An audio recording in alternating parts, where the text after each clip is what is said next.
All right, guys, these are your channeled messages for April 9th through 16th, 2026.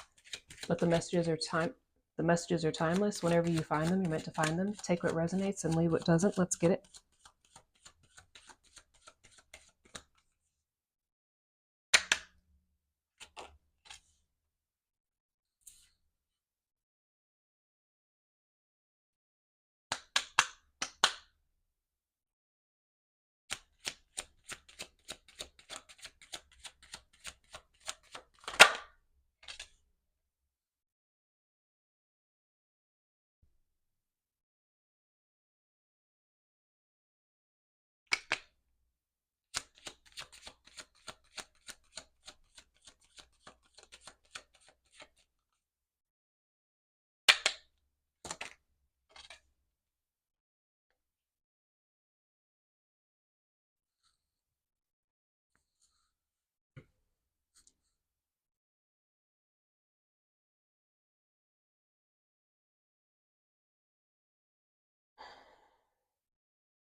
First card out is focus on the positive only. Don't let yourself stay down. Go towards the light. Acknowledge your dark emotions and then release them. Come back into what feels good. Find the little things to appreciate. It's okay to get down, but get back up.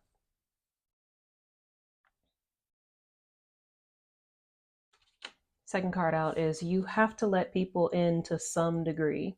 Let people in, drop some of your guards. Let people love, support, and give to you. You're not meant to be alone.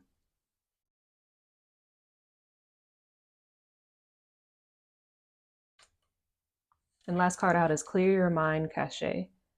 Mindset releasing and reprogramming, unlearning.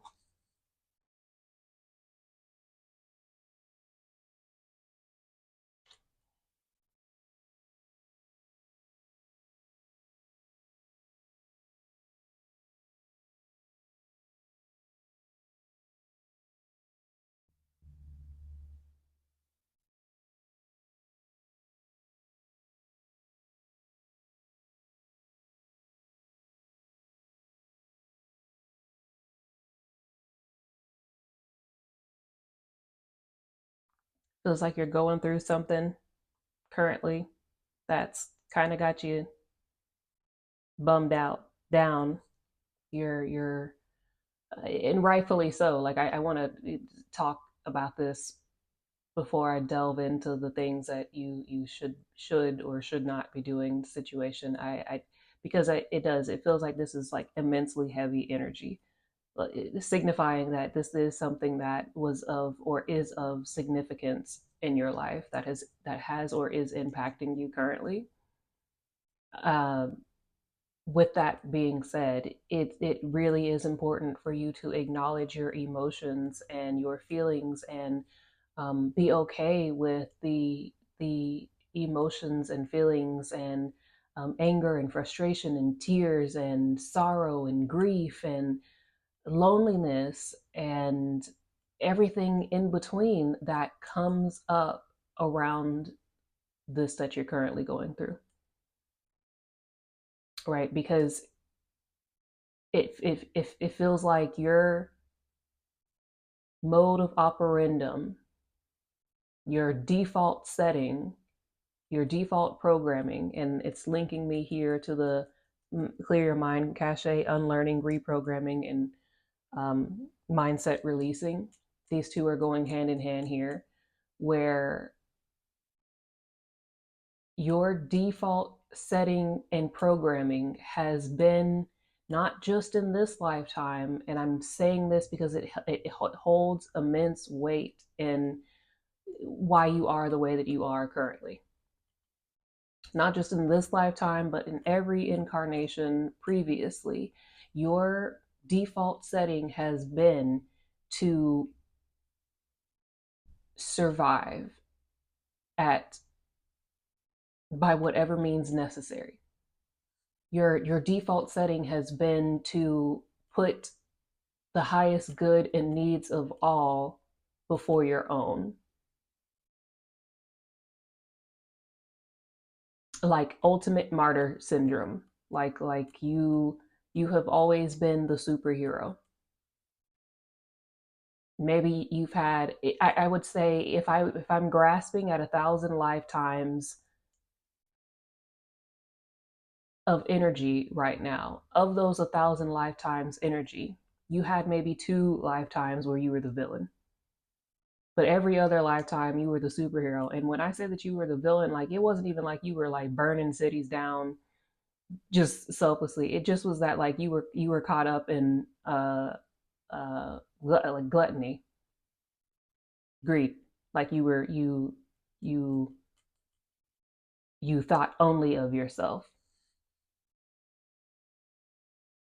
But like, that's as far as your super villain 2 lifetimes have gone. Like, the energy attached to those 2 out of 1,000 incarnations energy is not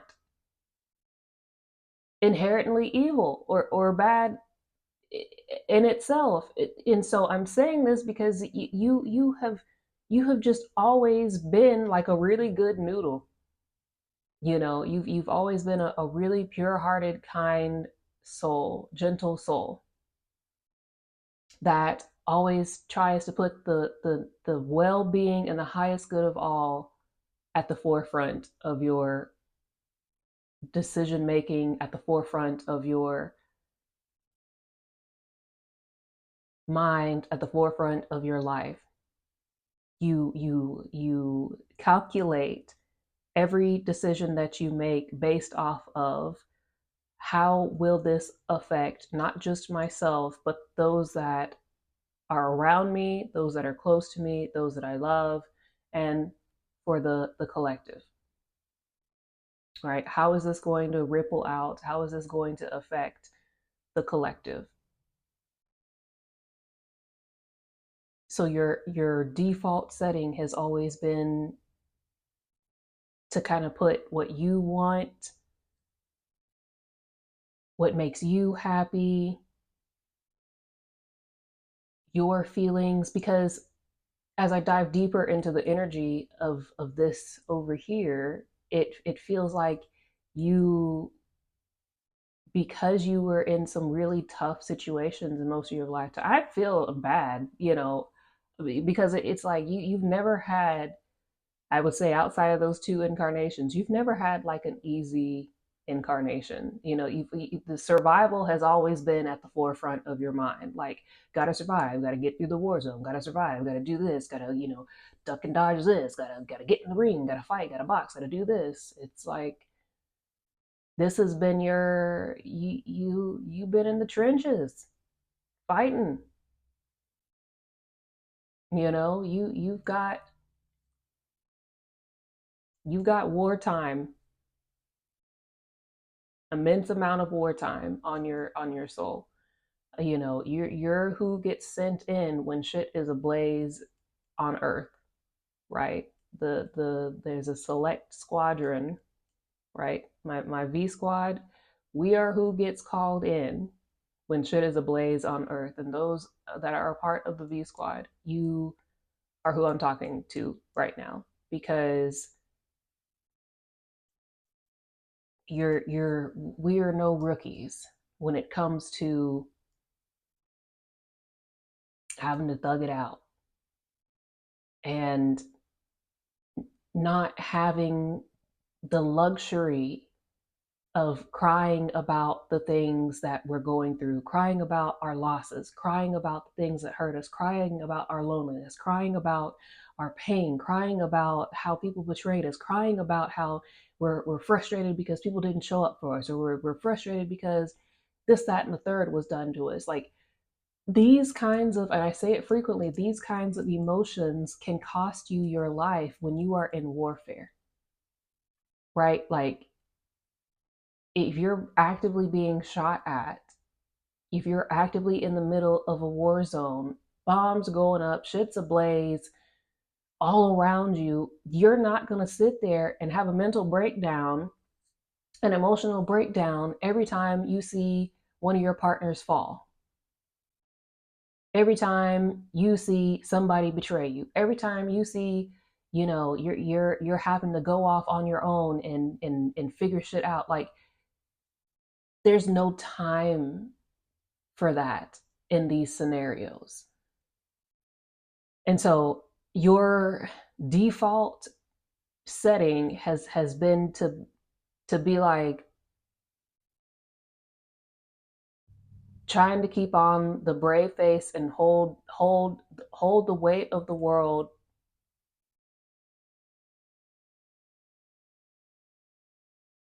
on your shoulders and keep everything in your life internally, mentally, emotionally, spiritually together, balanced and well, and then also help others around you.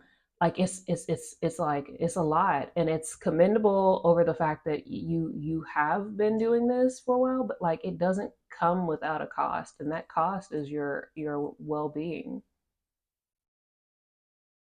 Like, it's not taking a toll on your like mental well-being, but it's taking a toll on your physical well-being.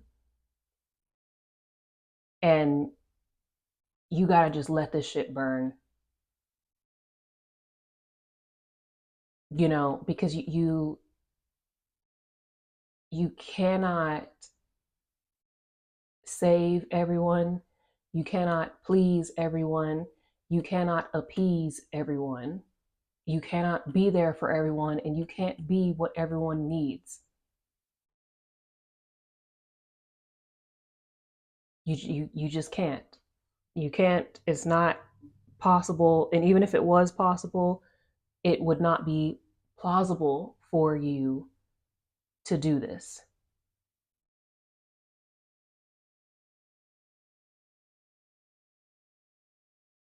You're you are the most important mission, project, goal that you will ever pour into, work on, or be a part of. Your focus now needs to be, now that you're out of the war zone, you need to allow yourself to take forefront in your life. You need to allow yourself to take center stage in your life. You need to do what makes you happy. You need to do what makes you happy. And like, I say this frequently, but you need like a spoonful of Leo. Leos forever stay catching strays in my readings, but it's because they have an overage too much of the look at me, pick me, I'm the star, it's all about me showness, right? It's you need like a teaspoon of that in your, because you're too selfless, you're too humble, you care too much about everybody. And I don't think that's going to change, but like I said, we're just at this point trying to add, like I said, a teaspoon of me, I come firstness in you. And it feels like that's where you're getting to, that's where you're headed to. But it's a struggle for you, because it is you unlearning lifetimes of this default setting and reprogramming that you are the most important person in your life, and you come first, and your well-being comes first, and doing what feels right for you is what comes first and is what you need to do. Like, don't worry about all this outside noise, don't worry about what other people want or what other people might think or what other people say. You do what you feel like is right for you at every situation. It doesn't matter what the situation is. You go and you do and you say and you post and you create what you feel like is right for you. If it feels right within you, it is right. Whatever decision that you choose to make is right within reason. But you need to make yourself the focus from this point on. not in some cocky, conceited, arrogant way, but you again, it's because you have none of this. You're too kind.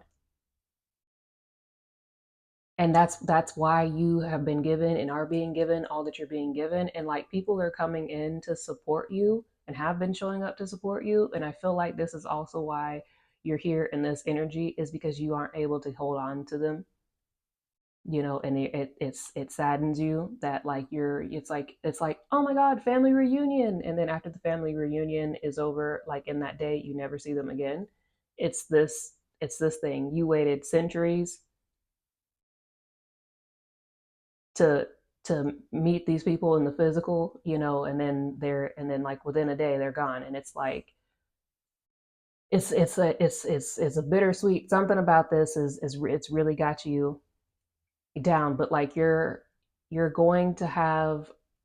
I feel I don't know how to say this and not make it sound bad, but you're going to have a revolving door of people coming in and out of your life that are your soul family, your star family, your soulmates, and again, not all soulmates are going to be romantic. Some of them are, like like you love them, like you just love them on sight because they're a part of your soul, they're a part of your heart and soul, and you want to they are going to help you in whatever endeavor, situation, circumstance it is that you need help with. They will just be brought to you right when you need them. Not a moment sooner, not a moment less, right? It'll be right when you need them, and they'll show up. But you have to um, allow these people to do what they're sent to you to do. And you are not meant to be lone wolf always. Not many people are going to be able to consistently stay by your side 24/7. Unfortunately, that's just the case until you reach your highest self. And again, I think I've said this before, but even once you reach your highest version of self, like I see maybe one or two energies around you like consistently. And I'm not even sure if those are people or animals. You know what I mean? So like, but are you will always have people who come from the spirit and show up for you in the physical when you need them. They're always with you spiritually, but when you need someone there for you in the physical, they will show up in the physical. You may not be able to keep them in the physical form because they're not from this realm, but they will show up for you in the physical for the allotted time that they are given to be physically with you. And you have to be okay with that, because they're showing up for you in the only way, in the best way that they are able to.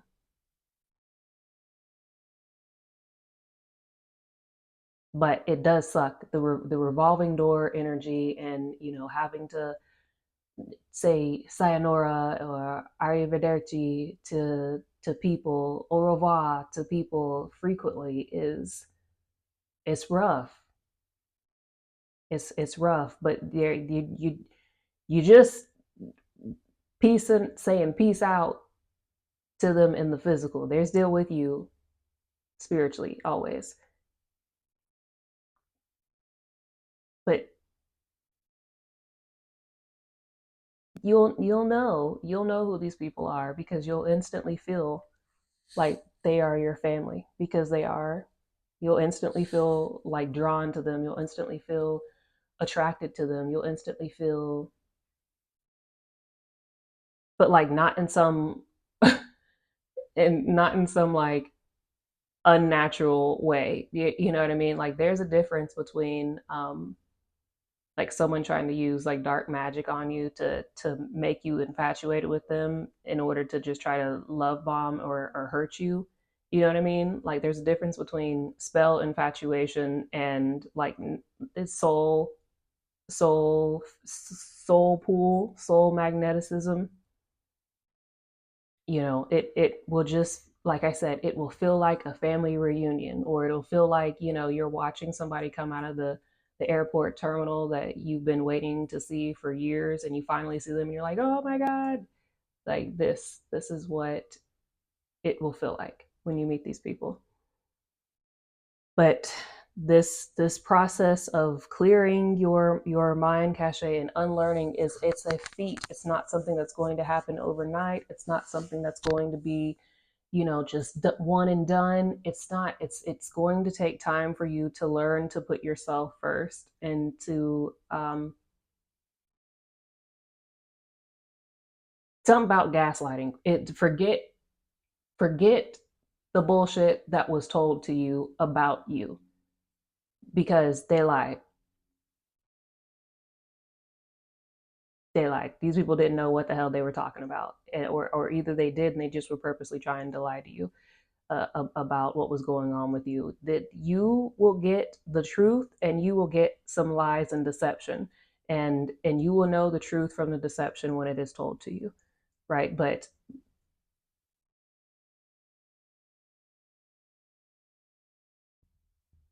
forget everything you thought you knew, and forget everything that anyone in a white coat told you about yourself previously.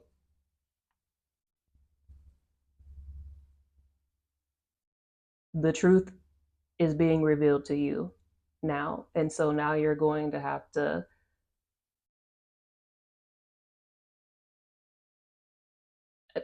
adapt and overcome accordingly with the truth.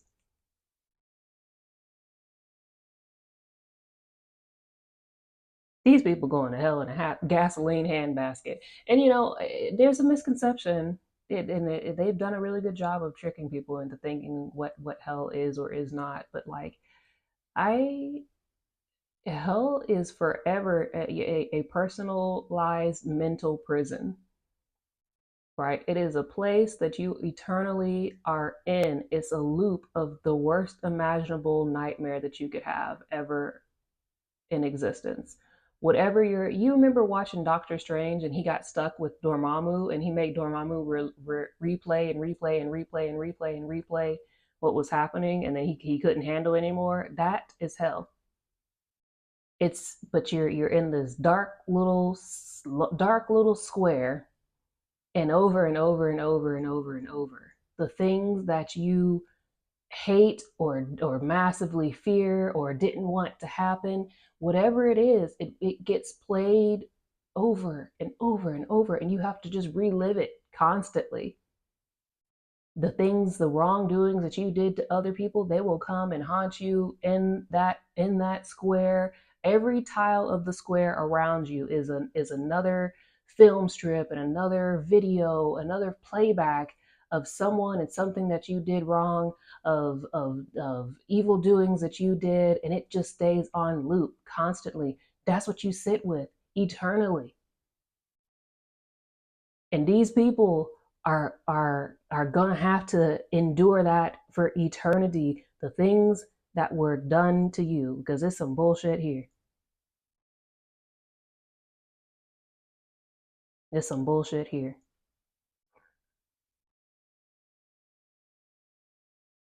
Forget everything that these people told you in the past. You know, you can trust what is coming into you. Again, there will be some truth and there will be some lies, but you will be able to tell who was telling the truth and who was telling a lie very quickly. The card that's at the bottom of the deck is be yourself authentically. Love yourself. Love every part of yourself. Be the most authentic version of yourself and let others see you. If I can get these cards up.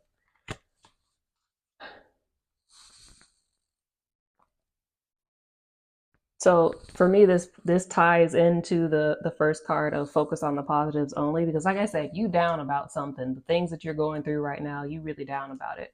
But like, regardless what you're going through, regardless what's revealed, regardless what happens with you and in your life, you have to love yourself and make yourself the priority. Like, nurture and water yourself as a priority from here on out, regardless of what's going on. You know, you can feel really, really shitty. You can feel really down in the dumps emotionally and still be like, I'm going to give myself a little spa day. You know, you can still cry your eyes out in bed and be like, well, I'm going to put a face mask on. Just do things that make you happy and bring you joy, and be really gentle with yourself over the remainder of April going into May, because there's a lot that you're dealing with, and a lot that's being removed from your mind and energy. And there's a lot of shifts and changing mentally, energetically, emotionally, physically, spiritually taking place within you right now. It's a lot going on. So please, please, please be gentle with yourself. That's what I have for you guys. I hope this was helpful. Thank you for all your likes, shares, and subscribes, and I will see you all on the next one. Peace, squad.